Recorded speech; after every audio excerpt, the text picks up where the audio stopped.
드셨지요? 예, 커피도 한잔 하셨나요? 예. 우리 어르신 권사님들은 보시면 이제 졸리실 때 사탕을 하나씩 드시더라고요. 예. 좀 나눠서 드셨으면 좋겠습니다. 얼마 전에 추석 연휴였고 역시나 많은 젊은이들, 특히 청년들이 좀 이렇게 스트레스를 받는 그런 시기였습니다. 예, 스트레스를 많이 받는 그런 것들을 여러분들이 많이 보셨을 겁니다. 뉴스나 신문을 통해서. 그래서 어떤 청년들은 이 온 가족이 모인 이 불편한 자리를 피해 이 단기 알바에 자원 입대하는 경우가 많았습니다.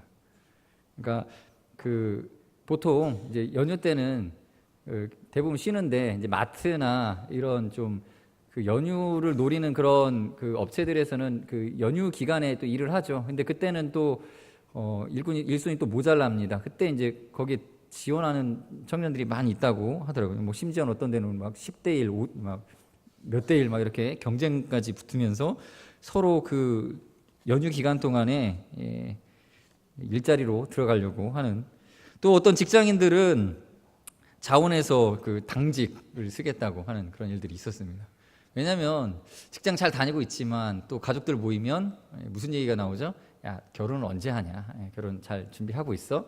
사실 이제 아직 사귀는 사람도 없는데 그런 이야기들을 나누는 게 굉장히 껄끄럽기 때문에 이런 자리를 피하고 싶어 합니다.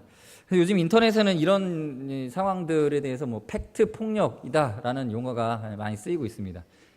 사실인데 팩트, 사실이죠, 사실을 제시해서 상대방에게 고통스러운 현실을 알려주는 모습, 이게 마치 폭력과도 같다라는 겁니다.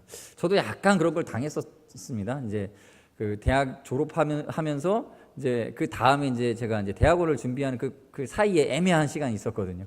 그 시간에 가족들 만나기가 참 이웃들, 친척들 만나기가 참 껄끄럽더라고요. 왜냐하면 뭔가 이렇게 제가 가지고 있는 이 정체성이나 이 현실 자체가 불편하더라고요. 그런데 그것을 인사를 나누면서 자꾸 꺼내니까, 자꾸 이야기를 내비치니까 굉장히 불편한 그런 느낌을 받습니다. 아무튼 이렇게 맞는 말이고 객관적인 사실인데 그 말이 나오게 되면 이제 팩트 폭력이 그런 거예요. 당사자의 마음이 아파오고 듣는 순간 더 이상 할 말이 없어지는 그런 차가운 효과가 나타나는 것을 이 팩트의 폭력이다, 이렇게 이야기합니다.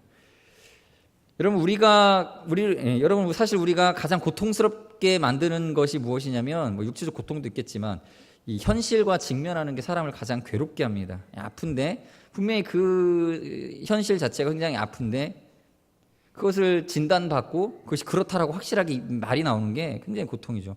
공부를 했는데 시험을 봐야 되는 것, 시험 봤는데 또 결과를 마주해야 된다는 것, 이게 고통스럽다라는 것입니다. 사람이 가장 힘든 일 중에 하나가 바로 본인 이력서 쓰는 겁니다. 이력서 쓰는 거. 이력서 써보셨습니까? 별로 써보신 경험이 없으신 것 같은데, 이력서 쓸 때 굉장히 고통스럽고 스트레스를 받습니다. 자기 자신에 대해서 이렇게 쭉 써나가야 되는데요. 나름대로 이제 자기 자신을 객관적으로 이렇게 표출을 해내야 되는데, 별게 없는 거예요. 내세울 게 없고, 자기소개서 이런 거 써보셨어요? 정말 할 말이 없네요. 그래서 자기가 자기 이력서 쓰는 것만큼 고통스러운 게 없는 거예요. 그래서 이것을 다른 사람에게 맡기죠. 다른 사람에게 맡깁니다. 또 좀 이렇게 성공했다 하는 사람들도 뭐 자서전 이런 걸 쓰지 않습니까? 잘 돼서 이제 자기 자서전 쓰는 거는 괜찮은데 좀 어려웠던 일들 이런 것들까지 다 써내려가야 되는 상황이 되면 힘든 거예요. 그래서 이제 주로 작가들한테 돈 주고 자기는 그냥 인터뷰만 좀 해가지고 이렇게 자서전 많이 쓰시죠. 목회자로서 가장 힘든 일이 있다면 뭐 설교 준비하는 거 힘듭니다. 그보다 더 힘든 게 뭐냐면 자기가 했던 설교 다시 듣는 거예요. 정말 힘듭니다. 특히 이제 좀 성도들의 반응이 안 좋았던, 이렇게 막 몇 분 조시고 하품하고 막 이렇게 그랬던 설교를 다시 들어봐야 되거든요. 다시 들어야 한다는 그 사실 자체가 굉장히 고통스럽습니다. 뭐 음악 하시는 분들도 자기가 작곡하고 자기가 불렀던 노래 다시 듣는 게 쉽지 않은 일이라고 하더라고요. 더불어 이제 가장 고통스러운 것이 있다면, 이런 것들과 연관시켜서 가장 고통스러운 것이 있다면 바로 기도하는 겁니다.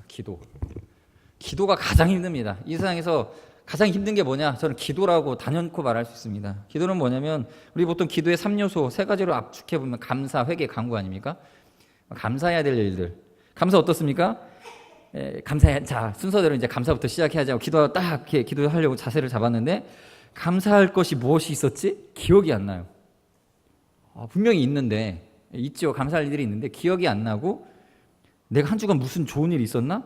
감사한 일이 있었는데 그것을 캐치하지 못하고 기억도 못하고 그래서 감사하지 못하고 있는 자신에 대해서 결국 이 감사 시간에 또 하나의 회개의 시간이 되는 거예요. 주님 또 감사해야 되는데 까먹었네요. 감사할 일들이 분명히 많았는데 내가 감사하지 못한 것들 죄송합니다 하면서 또 다른 회개의 시간을 갖게 됩니다. 이게 자기 자신을 또 되돌아봐야 된다는 거죠. 여러분 회개는 어떻습니까? 회개? 지은 죄를 다 뉘우쳐야 돼요. 하나님 앞에 다 낱낱이 고해야 되는데 그럴 때 이 잘못한 것들을 다 되돌아보면서 괴롭지 않습니까? 자신의 죄인된 사실과 직면해야 되는 것. 성경이 분명히 얘기해 주고 있었어요. 넌 죄인이야. 근데 실제로 우리가 살아갈 동안에 내가 죄인이다라는 걸 인식하지 않고 살아가거든요. 근데 기도 시간 돼가지고 내가 죄인이다라는 걸 다시 한번 되짚어 봐야 되는데 그게 되게 고통스럽다라는 거예요. 하나 앞에 회개해야 된다. 또 간구도 마찬가지예요. 간구도 내가 구해야 할 것을 알려면 자연스럽게 나 자신을 또 들여다봐야 돼요. 내가 안 되는 거, 잘 안 되는 일을 생각해야 됩니다. 취업이 안 돼서 죽겠는데 취업을 또 생각을 해야 되고 결혼이 안 돼서 죽겠는데 또 결혼을 또 생각을 해야 돼요. 그래야 기도가 되지 않겠습니까? 그것을 또 생각하려니 기도가 얼마나 죽을 맛이겠습니까? 여러분. 사업하시는 분들도 잘 안 풀리는 일을 놓고 다시 기도하려면 또 그 안 되는 일들을 놓고 생각을 해야 돼요. 인간관계 속에서 오는 스트레스를 다시 또 생각을 해야 돼요. 그게 기도. 기도하는 것보다 뭐가 편하겠습니까? 술 먹고 잊어버리자. 술 마시고 잊어버리자. 세상 사람들 말 그대로. 잊어버리는 게 가장 편해요. 사람이 그냥 놔두면 가장 쉬운 게 뭐냐면요. 그냥 어떻게든 잊어버릴 수 있는 여러 가지 것들을 하는 거예요. 다른 일들을 한다든지, 오락에 심취한다든지, 여기서 이 술을 마신다든지 어떤 사람들처럼 잊기 위한 다른 일들을 막 하게 되죠.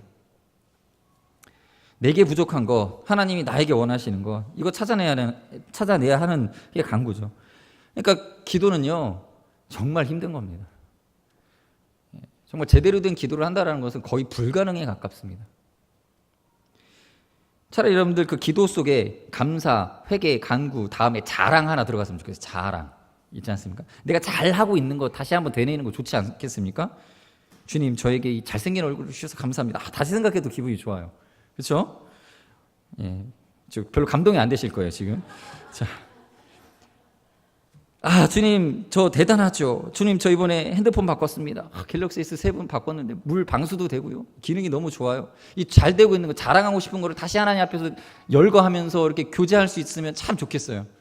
그게 기도였으면 좋겠어요. 근데 성경에 보면 이 바리새인들이 그러지 않습니까? 바리새인들이 자기 자랑하면서 하나님 앞에 나아가는데 예수님이 바로 책망하시지 않습니까? 저는 일에 2번 금식하고 11조도 철저히 잘하고 있고요. 저 죄인들과는 좀 다른 생활을 하고 있습니다. 이런 기도하면 기도할 만 납니다. 그런데 우리가 정직하게 하나님 앞에서 나 자신을 되돌아보면서 기도를 한다는 것은 굉장히 힘든 일입니다. 어렵고 거의 불가능한 일입니다. 그러므로 내 힘으로 기도가 불가능하다. 이거 먼저 인정하셔야 됩니다. 종종 자기 힘으로 기도 생활 하시는 분들이 있습니다. 그런데 곧 질려서 못합니다. 당분간은 기도할 수 있는데 힘들어서 못합니다.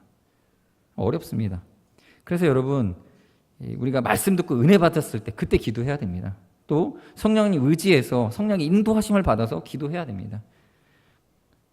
어떤 분들은 이제 방언으로 기도하시고 뭐 여러 가지 다양한 방법으로 기도하시는데 때로는 그 자기 현실을 다 잊어버리고 그냥 현실과 전혀 동떨어진 다른 기도 제목들을 가지고 막 열거하면서 기도를 하시는데 이건 또 하나님 앞에서 위선이 될 수 있습니다. 우리 자신의 현실을 땅에 이 발에 딛고 그 다음에 기도를 해야 돼요. 뿌리를 땅에다가 내리고 현실들을 직면한 상태에서 하나님을 바라보며 기도해야 되는 것입니다. 이게 믿음이고 용기이고 그래서 여러분들 우리가 기도 보통 뭐 하루에 규칙적으로 1-2시간씩 한다라고 하는 분들을 존경하는 이유가 여기 있습니다.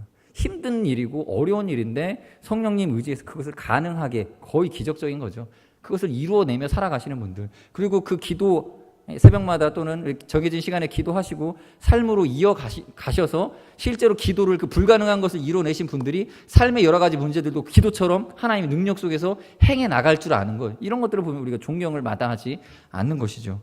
여러분 그러한 기도의 사람들 되시기를 바라겠습니다. 정말로 은혜로 되어지는 것입니다.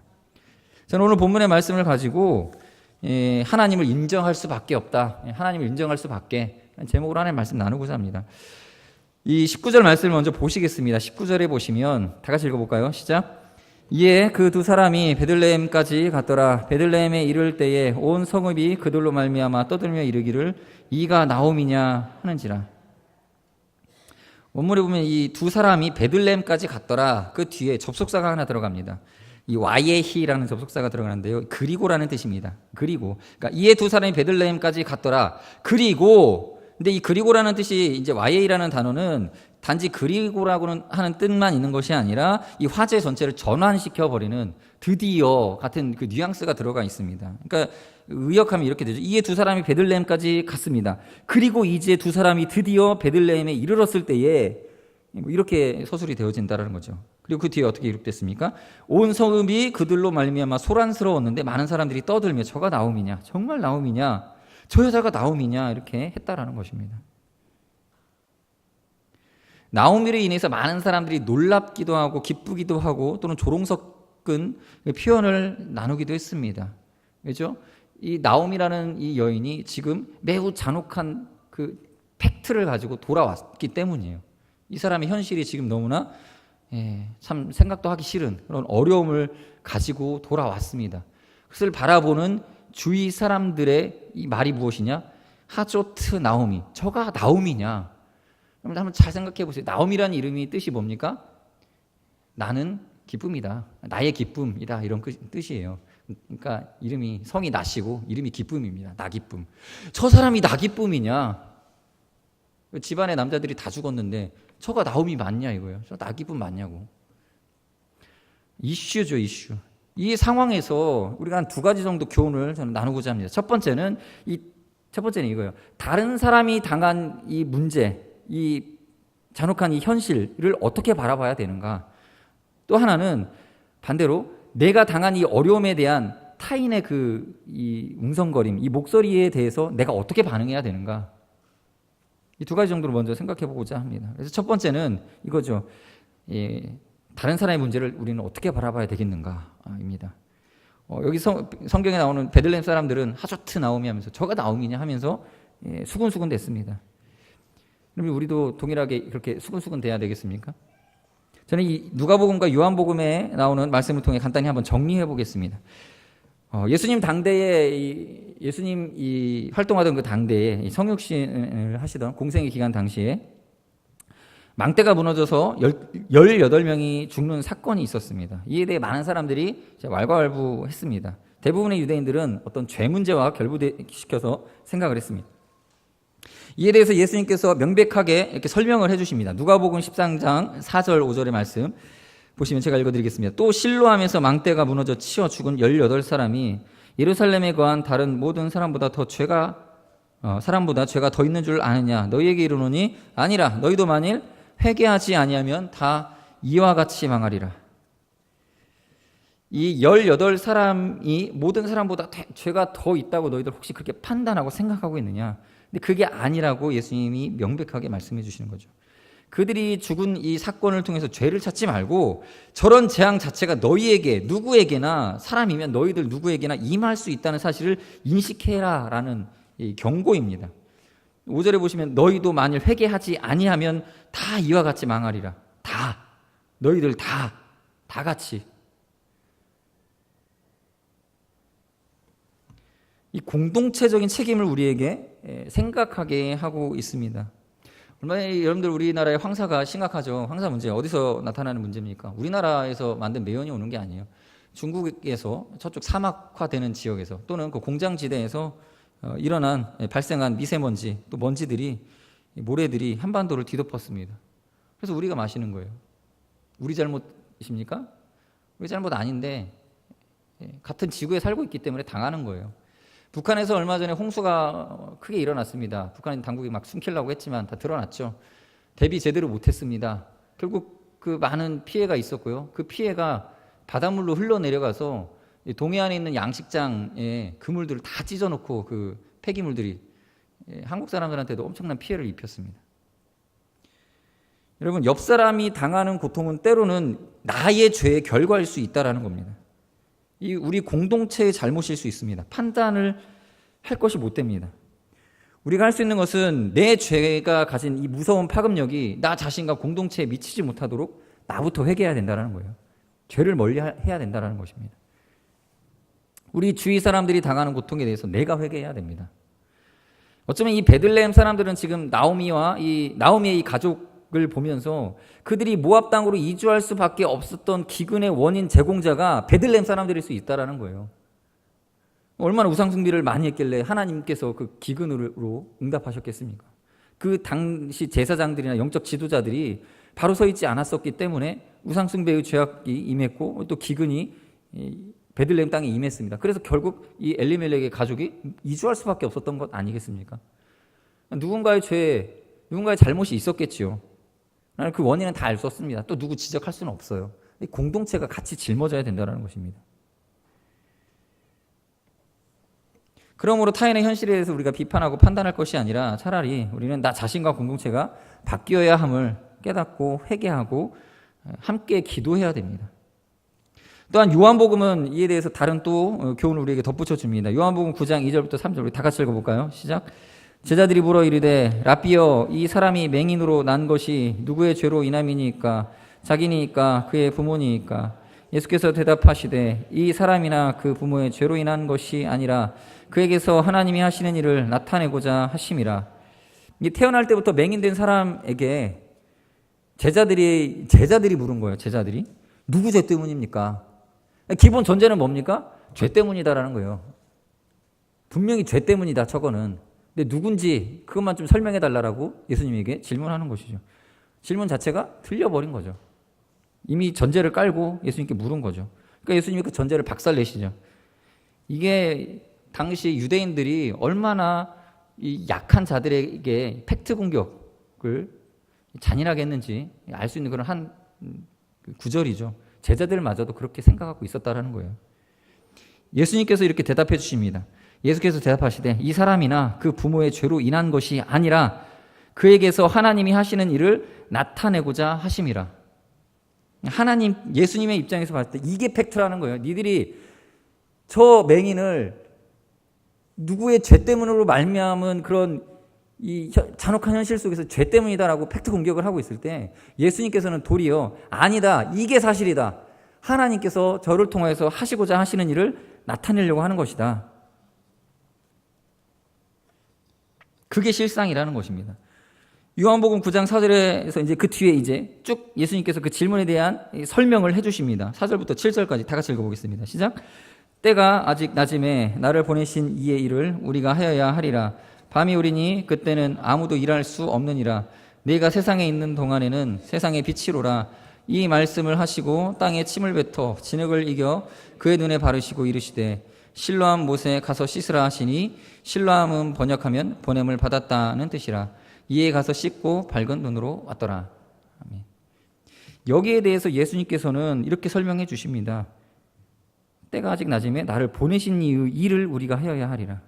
앞서 그 하나님이 하신 일과 중첩되는 부분인데 하나님께서 보내신 이의 일이다라고 설명을 해주시죠. 예수님이 보냈다라는 거예요. 보냈다. 하나님이 보내셔서 그렇게 된 것이다라는 것입니다. 예수님을 하나님이 보내셨고 이 맹인도 하나님이 맹인으로서 그를 이 땅에 보내셨습니다. 이 보냄받은 자는 당연히 보내신 분의 뜻을 행해야 되는 것이죠.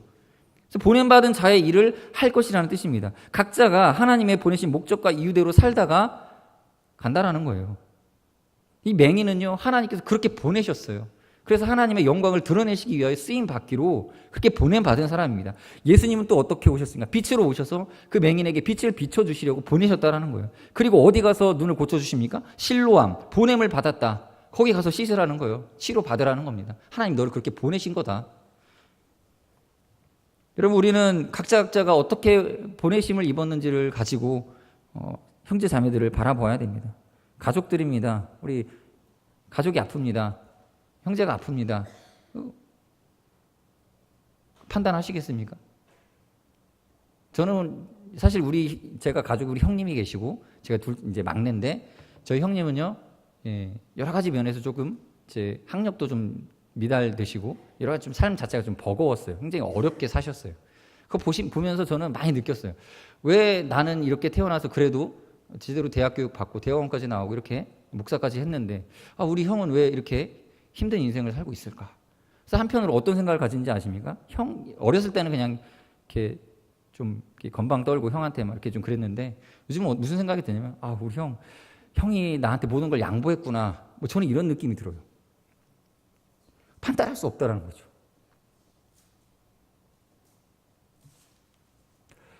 20절에 나오미가 그들에게 이르되 나를 나오미라 부르지 말고 나를 마라라 부르라. 이는 전능자가 나를 심히 괴롭게 하셨음이라. 자꾸 이렇게 사실 가지고 마음 불편하게 만드는 사람들에게 이야기하죠. 나를 나오미라고 부르지 말고 마라라 부르라. 난 마라다. 난 사실 기쁨이 아니었다. 하나님 앞에서 나는 그냥 이 괴로움이었고 슬픔이었다라는 거예요.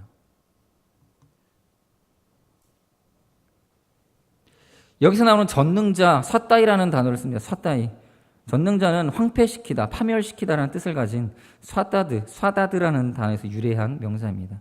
그러니까 욥기에서 이렇게 쓰입니다. 욥기에 보시면 볼지어다 하나님께 징계받는 자에게는 복이 있나니 그런즉 너는 전능자의 징계를 업신여기지 말지니라. 이제 자기가 당한 고난에 대해서 이 일이 하나님으로 말미암았다라는 것을 이제 느끼면서 이야기하는 것이죠. 불행당한 사람들, 특별히 그 어려움 가운데 있는 이 사람이 하나님을 칭하는 칭호가 뭐냐면 전능자라는 거예요. 근데 전능자는 뉘앙스가 약간은 이 심판자의 이미지가 강합니다. 파괴시키는 자, 황폐시키는 자. 하나님 그런 권능이 있다라는 걸 인정하는 거예요. 나오미는 그걸 인정했습니다. 욥도 그걸 인정하면서 하나님이 나를 이렇게 힘들게 만드셨다. 그런데 그 하나님을 인정하는 것에서 더 지나지 않는 거죠. 21절 마저 읽어보겠습니다. 다 같이 읽어볼까요? 시작. 내가 풍족하게 나갔더니 여호와께서 내게 비어 돌아오게 하셨느니라. 여호와께서 너희가 어찌 나를 나오미라 부르냐 하니라. 이 모압으로 나아갈 때는 자신이 주체가 되어서 풍족하게 나갔는데 지금 하나님 이제 뒤에 보시면 하나님이 나를 괴롭게 하셨다라고 하면서 주체를 바꿔버리죠. 나는 내가 나갔었는데 돌아올 때는 하나님이 나를 돌아오게 만드셨는데 이렇게 괴롭게 하나님이 나를 징벌하셨다. 히브리어로 나를 징벌하셨다 아나비라는 단어를 쓰는데요. 아나는 대답하다라는 뜻입니다. 하나님이 내게 이렇게 대답하셨다. 징벌하셨다라는 말을 대답하셨다라는 표현을 씁니다.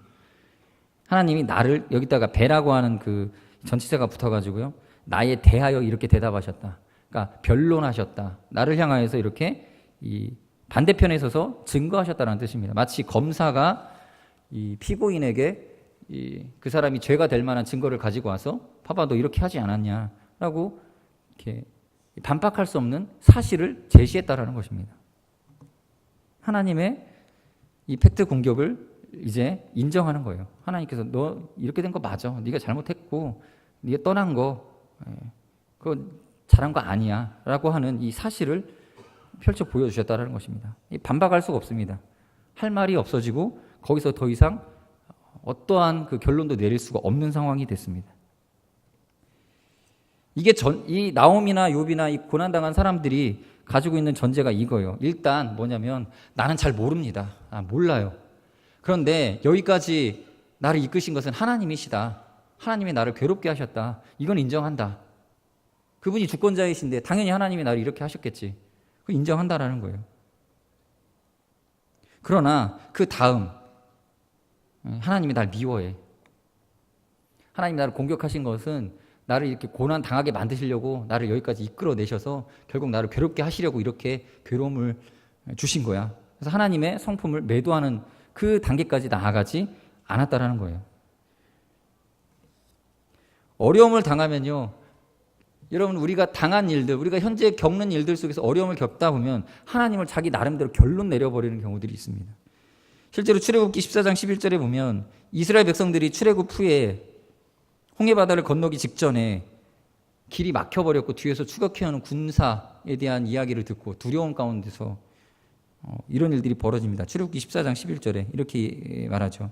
그들이 또 모세에게 이르되 애굽에 매장지가 없어서 당신이 우리를 이끌어내어 이 광야에서 죽게 하느냐 어찌하여 당신이 우리를 애굽에서 이끌어내어 우리에게 이같이 하느냐. 이 고난을 당할 때 마귀가 던지는 이 팩트 공격이 있습니다. 너 불행당했다? 너 지금 엄청 쓰라린 상황이다? 사람들이 다 너 판단하고 있다? 왜 그럴까? 이런 유도신문을 마귀가 우리 마음에 던진다는 거예요. 그때 이 이스라엘 백성들은 어떻게 했습니까? 애굽에 매장지가 없어서 당신이 우리를 이끌어내어 이 광야에서 죽게 하느냐. 자기들이 다 결론 내려버렸습니다. 아직 앞으로 있을 홍해바다 갈라지는 일들은 머리에서 상상도 못했겠죠. 지금 딱 당한 어려움까지만 가지고 결론 내버리는 거예요. 아, 우리를 애굽 땅에서 죽게 하는 거는 좀 땅 낭비니까 이쪽 광야에서 죽게 하려고 데리고 나왔나 보다. 굉장히 부정적이지 않습니까? 그런 죄인들 이스라엘 백성에도 불구하고 하나님께서 그들에게 홍해바다가 갈라지는 기적을 보여주십니다.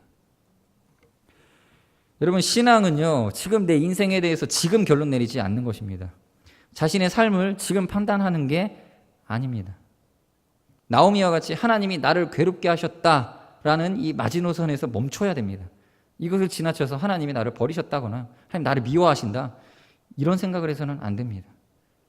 성경 속 주인공들은 하나님의 주권을 인정하는 데까지만 나아가고 거기서 더 지나치지 않습니다. 그것이 신앙이죠. 나를 대신 내 이름을 나기쁨이라고 부르지 말고 그냥 말하라고 좀 불러줄래? 그 사실 현재 자기가 당한 상황을 수용하는 것이죠. 수용. 믿음 가지고 수용하고 있습니다. 속에서 얼마나 여러 가지 생각이 복잡했겠습니까? 그러나 지금까지 자기가 살아온 경험상 하나님이 나를 그렇게 사랑하셨고 아껴주셨는데 지금은 뭔가 이게 딱히 결론 내릴 수 없는 이 상황 속에서 갈등 속에 있는 것입니다. 근데 이게 믿음이라는 거예요. 이게 믿음입니다. 엄청난 믿음입니다.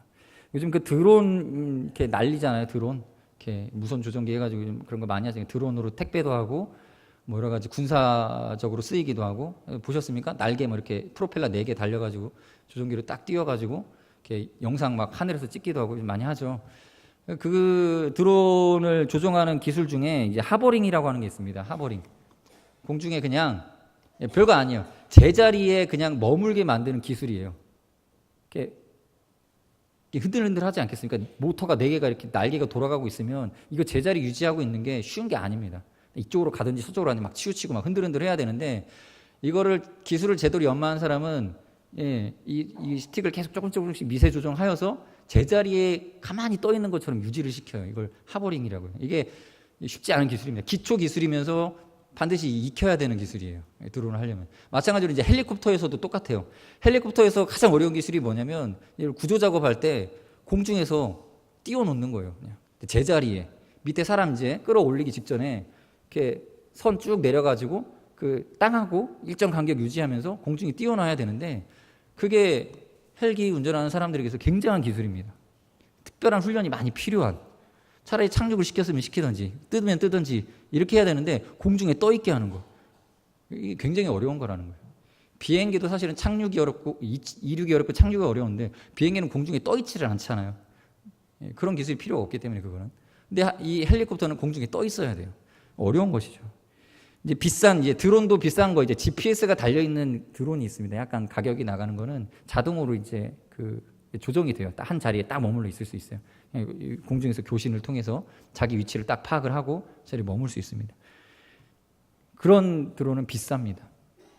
마찬가지입니다. 이게 저는 여기서 한 가지 하나님께서 이렇게 깨닫게 해주신 게 하나 있습니다. 우리가 이 신앙의 이 현상을 지금 우리가 살아가는 이 삶에서 여러 가지 일어나는 상황과 그 어려움과 환난 속에서 통일한 그 믿음의 위치를 유지하고 있는 것이 얼마나 대단한 것인가. 그 자리에서 머물러 있는 것이 얼마나 쉽지 않은 일인가 한번 생각해 볼 필요가 있다는 겁니다. 여러분, 우리 주위에 그 어려움 가운데서도 믿음을 유지하고 계시는 분들이 많이 있습니다. 굉장한 힘과 에너지가 필요하고요. 하나님 앞에서 결단이 필요하고 매 순간순간 성령님 앞에서 깨어 있어야 하는 그런 힘든 상황인 것입니다. 그때 우리 어떻게 해야 되겠습니까? 우리 힘을 다해서 그 자리에 머물러야 됩니다. 그리고 또 누군가가 힘든 상황 가운데 있어서 그 신앙을 지켜나가고 있을 때 도와야 되고 함께 해야 됩니다.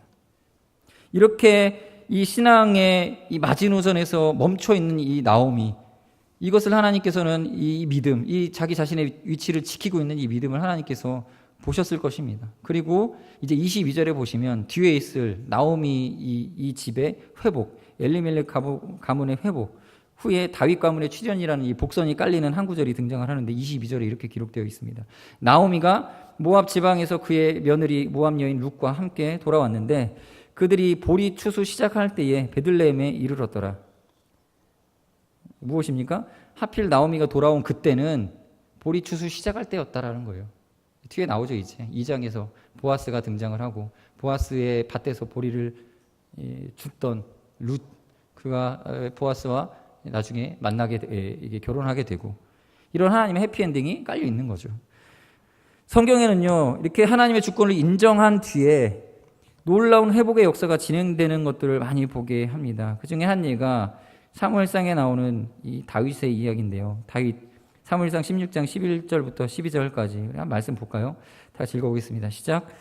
또 다윗이 아비새와 모든 신하들에게 이르되 내 몸에서 난 아들도 내 생명을 해하려 하거든 하물며 이 베냐민 사람이랴 여호와께서 그에게 명령하신 것이니 그가 저주하게 버려두라.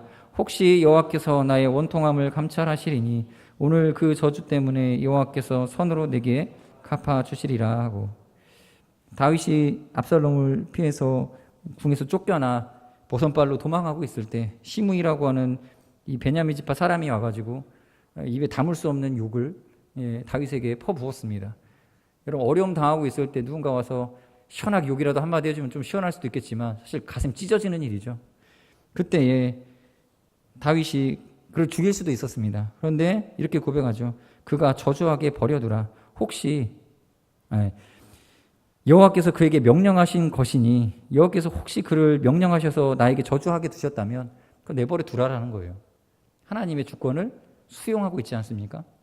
수용하는 거예요. 받아들이고, 그 저주 때문에 오히려 하나님은 선으로 갚아주실 수도 있어. 기대하는 것입니다. 수용한 다음에 기대할 때, 이게 믿음이거든요, 여러분. 어려움 속에서 하나님의 주권을 수용하십시오. 그 다음에 하나님을 기대해야 됩니다. 어려움 가운데 있는데 감사하고 기도할 수, 이게 어렵거든요. 근데 수용하고 기대하는 마음을 저버리지 않는 것. 믿음입니다. 사무엘상 16장 16절에 보시면 이제 그 뒤에 나오는 얘기인데, 실제로 이제 복선이 또 깔립니다. 거기에 다윗의 친구 아렉 사람 후세가 압살롬에게 나아갈 때 그에게 말하기를 왕이여 만세, 왕이여 만세. 후세가요, 원래 다윗의 신복이었는데 다윗과 함께 도망갔어야 되는데 다윗에게 부탁을 하나 받죠. 나를 좀 도와달라고, 왕궁에 남아서 나를 좀 도와달라고 부탁을 받습니다. 실제로 이 후세가 압살롬의 휘하에 들어가서 압살롬의 계략을 무너뜨리고 다윗이 다시 왕권을 복귀할 수 있도록 하는데 중요한 역할을 하는 핵심적인 인물로 등장합니다. 다윗의 이 고백 뒤에 후세의 이 압살롬 밑으로 들어가는 장면이 나오는 거예요.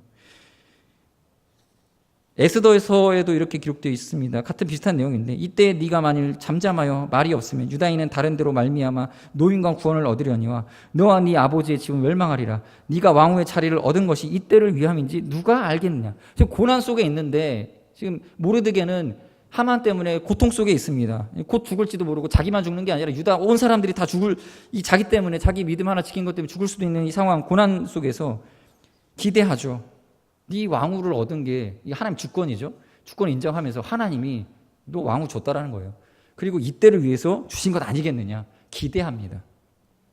그래서 결국 에스더가 죽으면 죽으리이다 고백하고 왕 앞에 나아가고 온 이스라엘 백성이 구원받는 놀라운 일들이 벌어졌습니다. 여러분, 우리가 당하는 이 환난과 고통, 거기서 딱 거기까지 하나님 주권을 인정하십시오. 그리고 믿음을 가지십시오. 마음에서 일어나는 여러 가지 부정적인 결론들로 결론 내리지 않고 하나님의 자비를 기대하는 마음을 가지면 그때부터 상황이 바뀌기 시작합니다. 하나님 인정하십시오. 요약하겠습니다. 여러분, 우리는 잔혹한 현실 속에서 살아갑니다. 그래서 기도가 힘들지만 기도해야 됩니다.